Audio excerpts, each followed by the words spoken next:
Transgender ആകുന്നു, അതുപോലെ പെണ്ണാണാകുന്നു, ആണ് പെണ്ണാകുന്നു. മുമ്പ് നമ്മൾ ഇത് മാത്രമേ കേട്ടിട്ടുള്ളൂ, ആണും പെണ്ണും. എന്തുകൊണ്ടാണ് ഇങ്ങനെ ഇപ്പോൾ ഒരുപാട് കേട്ടുവരുന്നത്?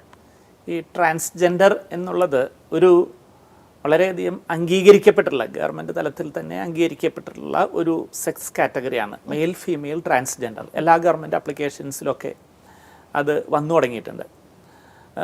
അപ്പോൾ ട്രാൻസ്ജെൻഡേഴ്സ് എന്ന് പറഞ്ഞു കഴിഞ്ഞാൽ അത് രണ്ട് തരത്തിലാകാം. ഒന്ന്, ഒരു കുട്ടി ആണായാലും പെണ്ണായാലും വളർന്നു വരുന്ന സാഹചര്യത്തിൽ, അതായത് മൊത്തം അതിനെ നമ്മൾ എപ്പിജനറ്റിക് എന്ന് പറയും, പുറത്തുള്ള സാഹചര്യത്തിൽ അവർ വളർത്തുന്ന സാഹചര്യം ആവാം, അവർ ബാഹ്യമായിട്ട് അവരുടെ മാനസിക നിലയെ ബാധിക്കുന്ന കാര്യങ്ങളാവാം. അപ്പോൾ ഉദാഹരണത്തിന് ഒരു ആൺകുട്ടിക്ക് അത് അവൻ പെൺകുട്ടിയാണ് എന്നുള്ളൊരു ബോധത്തോടു കൂടി വളരുമ്പോൾ അത്തരത്തിലുള്ള മാനസികാവസ്ഥ വരാം. അത് പെൺകുട്ടിക്കും അത്തരത്തിലുള്ളൊരു മാനസികാവസ്ഥ വരാം. അതായത് ഒരു പെൺകുട്ടിയായി ജനിച്ചു കഴിഞ്ഞാലും അവരെ ആണായിട്ട് വളർത്തുന്ന ഒരു രീതി.